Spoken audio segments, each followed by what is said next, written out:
Hello everyone, welcome back to my channel. और आज का हमारा टॉपिक है श्वसन। श्वसन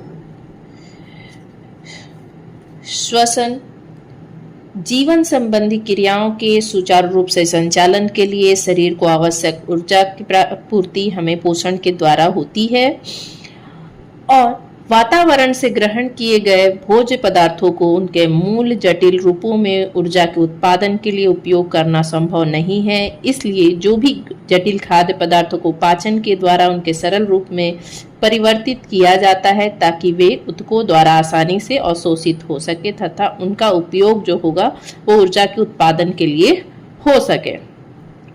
जो पचे हुए भोज्य पदार्थ होते हैं उनका ऊर्जा का उत्पादन भोजन अणुओं के ऑक्सीकरण के द्वारा होता है। और जो भोजन का ऑक्सीकरण है वो दो प्रकार से होता है। एक होता है हमारा ऑक्सीजन की उपस्थिति में और एक होता है ऑक्सीजन की अनुपस्थिति में। तो सबसे पहले जानते हैं कि श्वसन आखिर है क्या। तो श्वसन हम उसे कहते हैं वैसी क्रियाओं के सम्मिलित रूप को कहते हैं जिसमें बाहरी वातावरण से ऑक्सीजन ग्रहण कर शरीर की कोशिकाओं में पहुंचाया जाता है, जहां इसका उपयोग कोशिकीय ईंधन जैसे कि ग्लूकोज का ऑक्सीकरण कई चरणों में विशिष्ट एंजाइमों की उपस्थिति में करके जैव ऊर्जा का उत्पादन किया जाता है तथा इस क्रिया से जो उत्पन्न कार्बन डाइऑक्साइड को फिर कोशिकाओं से शरीर के बाहर निकाल दिया जाता है। तो इसमें क्या होता है कि बाहरी श्वसन उसे कहते हैं बाहरी वातावरण से ऑक्सीजन वातावरण से ऑक्सीजन ग्रहण कर शरीर की कोशिकाओं ग्रहण कर शरीर की कोशिकाओं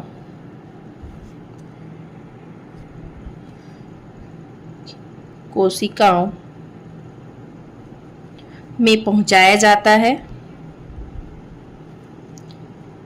पहुंचाया जाता है जहां इसका उपयोग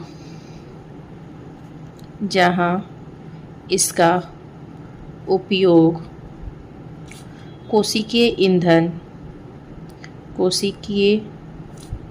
ईंधन मतलब कि ग्लूकोज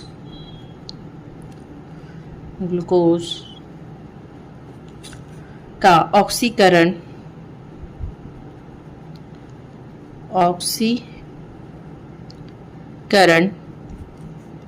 कई चरणों में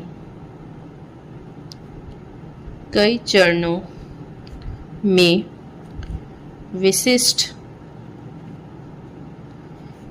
एंजाइमों के द्वारा एंजाइमों की उपस्थिति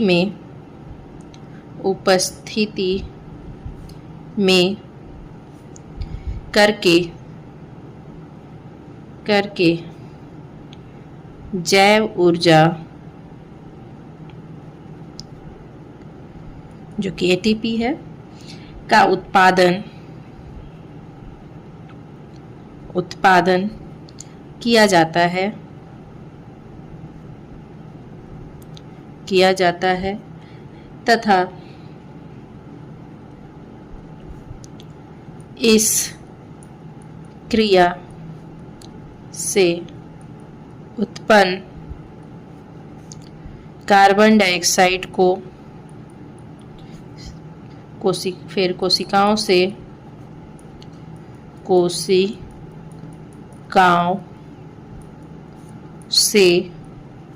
शरीर के बाहर निकाल दिया जाता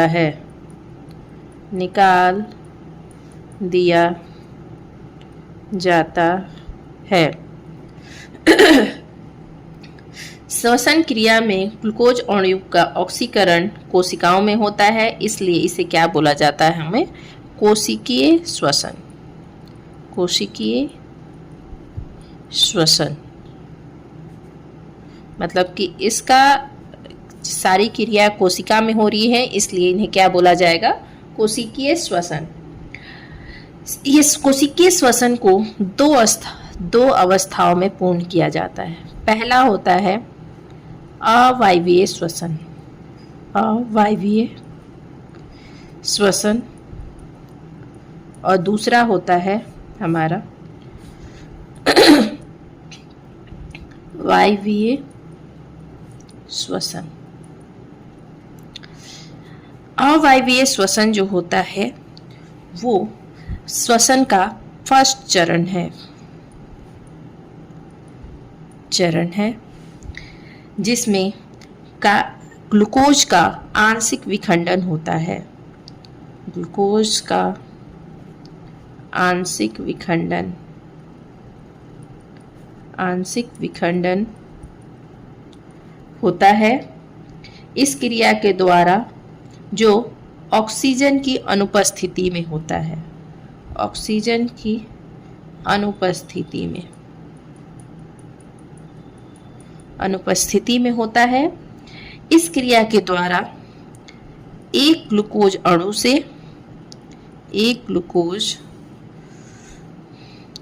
से दो अणु वाला पायरुवेट का निर्माण होता है। दो अणु वाला पायरुवेट का निर्माण होता है।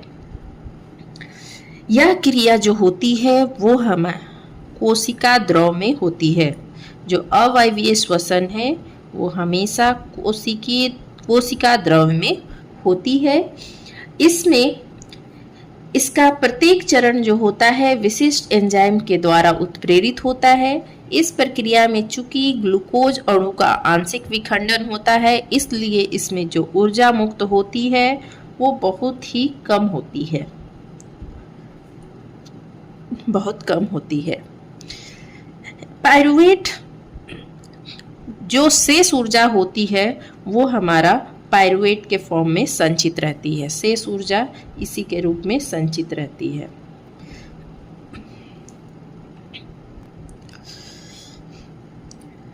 अवायवीय श्वसन को हम लोग एक फ्लो चार्ट में समझते हैं।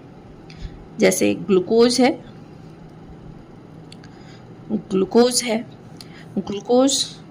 कहाँ पर इनका दो अणु पायरुवेट में कहाँ पर ये विखंडित होंगे?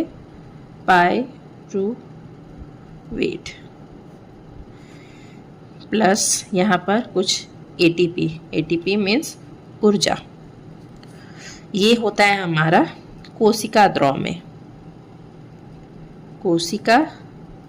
में। इसमें इसके बाद की जो क्रिया होती है वो 3 तरह से हो सकती है, 3 प्रकार में बांट सकती है। पहला हो सकता है कि हम लोग ऑक्सीजन की अनुपस्थिति में क्या होगा, आखिर ग्लूकोज है, ये सब जो अवायवीय श्वसन है हमारा ऑक्सीजन की अनुपस्थिति में हो रहा है। तो ऑक्सीजन की अनुपस्थिति में क्या होगा? इसके बाद की क्रिया पायरुवेट के बाद जो विखंडन होगा, पायरुवेट का जब विखंडन होगा तो अगर हम लोग ऑक्सीजन की अनुपस्थिति में करते हैं तो वो किस में बदलेगा? तो ये होता है ईस्ट में। ऑक्सीजन अनुपस्थित रहता है ईस्ट में, तो हमें इथेनॉल और CO2 प्राप्त होता है। फिर आता है हमारा ऑक्सीजन की उपस्थिति में। ऑक्सीजन क्या रहेगा? इसमें उपस्थित रहेगा। तो ये क्रिया होती है हमारी माइटोकॉन्ड्रिया में।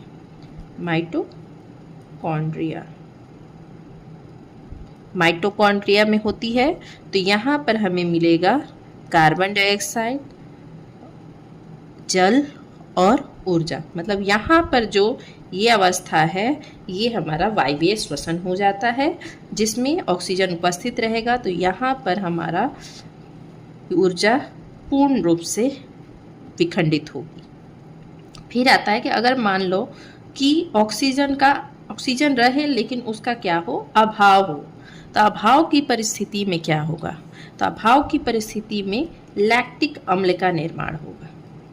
लैक्टिक अम्ल का निर्माण होगा। लैक्टिक अम्ल ज़्यादा होने से पेशी कोशिकाओं में, यहाँ पर हमारी पेशी कोशिकाओं में लैक्टिक, ये होता है हमारा पेशी कोशिकाओं में,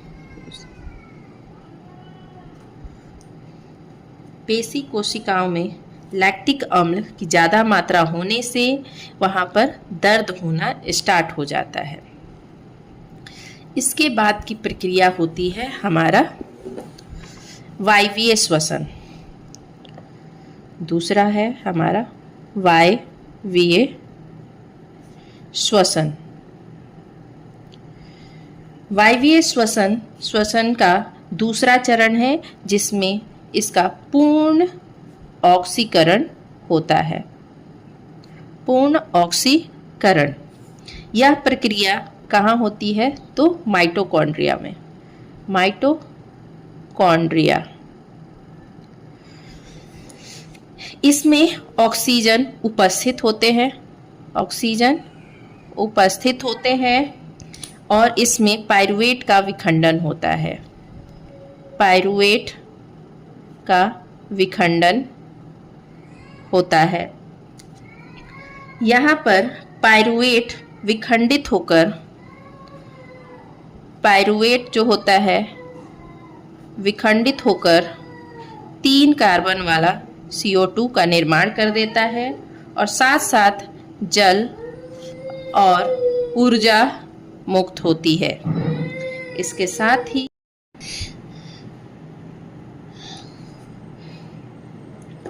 इसके बाद की प्रक्रिया आती है कि अवायवीय और वायवीय श्वसन में क्या डिफरेंस है। तो अवायवीय क्या होता है? अवायवीय और वायवीय श्वसन। तो जैसा कि हम लोग जानते हैं, अवायवीय सबसे पहले ऑक्सीजन की एब्सेंस में होता है और वायवीय है जो कि ऑक्सीजन के प्रेजेंस में होता है। हमारा वायवीय जो श्वसन है वो, अवायवीय जो श्वसन है वो हमारा कोशिका द्रव में होता है। कोशिका द्रव। और जो वायवीय श्वसन जो है वो कोशिका द्रव से स्टार्ट होकर माइटोकॉन्ड्रिया तक होता है। माइटोकॉन्ड्रिया तक होता है। अवायवीय में श्वसन में आंशिक ऑक्सीकरण होता है। आंशिक ऑक्सीकरण। और वायवीय श्वसन में पूर्ण ऑक्सीकरण होता है। ऑक्सीकरण होता है। वायवीय श्वसन, अवायवीय श्वसन में ऊर्जा जो होती है वो कम होती है, जबकि वायवीय श्वसन में ऊर्जा बहुत ज़्यादा रिलीज होती है, अधिक मात्रा में ऊर्जा मुक्त होती है। तो ये था हमारा डिफरेंस अवायवीय और वायवीय श्वसन का। ये बेसिक सा चीज़ है जिसमें बात किया हम लोगों ने वायवीय और अवायवीय। अब इसके बाद बात करेंगे हम लोग पौधों में श्वसन के बारे में, जो कि होगा नेक्स्ट टॉपिक, नेक्स्ट क्लास में। तब तक के लिए thank you so much. I hope you like this video. If you like this video, please hit the like button, share and subscribe my channel.